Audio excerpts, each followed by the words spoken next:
Hi friends, beetroot, పాలకూర, kale వంటి కొన్ని కూరగాయలు గుండె ఆరోగ్యానికి మేలు చేస్తాయని మనకు తెలుసు. అయితే తాజాగా జరిగిన ఒక పరిశోధనలో ఈ కూరగాయలు తిన్న తర్వాత షుగర్ ఉన్నటువంటి చ్యూయింగ్ గమ్ నమలడం వల్ల వాటి ప్రయోజనాలు మరింత పెరిగే అవకాశం ఉందని శాస్త్రవేత్తలు గుర్తించారు. అసలు దీనికి కారణం ఏంటో ఇప్పుడు తెలుసుకుందాం. ఈ పరిశోధనను బ్రిటన్లోని కింగ్స్ కాలేజ్ లండన్ పరిశోధకులు నిర్వహించారు. పరిశోధన ఫలితాలు బ్రిటిష్ జర్నల్ ఆఫ్ క్లినికల్ ఫార్మకాలజీలో ప్రచురితమయ్యాయి. బీట్రూట్, పాలకూర, కేల్ వంటి కూరగాయల్లో నైట్రేట్ అనే పదార్థం ఎక్కువగా ఉంటుంది.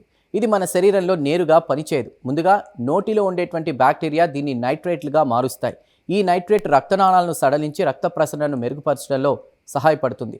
నోటిలో లాలాజలం కొంత ఎక్కువ ఆమ్లత్వం కలిగి ఉంటే ఈ మార్పిడి ప్రక్రియ మెరుగుపడుతుందా అనేటువంటి విషయాన్ని పరిశోధకులు పరీక్షించారు. ఇందుకోసం ఆరోగ్యవంతులైన వాలంటీర్లకు బీట్రూట్ జ్యూస్ ఇచ్చి కొందరితో షుగర్ ఉన్న చ్యూయింగ్ గమ్, మరికొందరితో షుగర్ ఫ్రీ గమ్ నమిలించారు.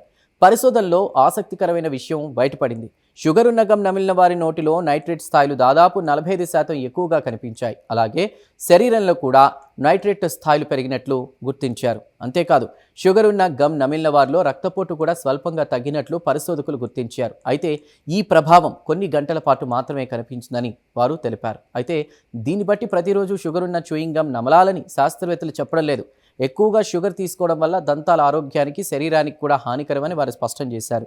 ఈ పరిశోధన కేవలం నోటిలో జరిగే రసాయన మార్పులు నైట్రేట్ ప్రయోజనాలను ఎలా ప్రభావితం చేస్తాయో చూపించిందని తెలిపారు.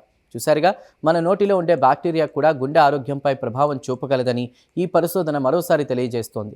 భవిష్యత్తులో దంతాలకు హాని చేయకుండా నైట్రేట్ ప్రయోజనాలను పెంచే కొత్త మార్గాలను అభివృద్ధి చేయడానికి ఈ పరిశోధన ఉపయోగపడే అవకాశం ఉంది. ఇక ఈ ప్రత్యేక కథనంపై మీ అభిప్రాయాలను కామెంట్ ద్వారా తెలపండి. వీడియో నచ్చితే లైక్ చేసి ఛానల్ను సబ్స్క్రైబ్ చేయండి. Thank you.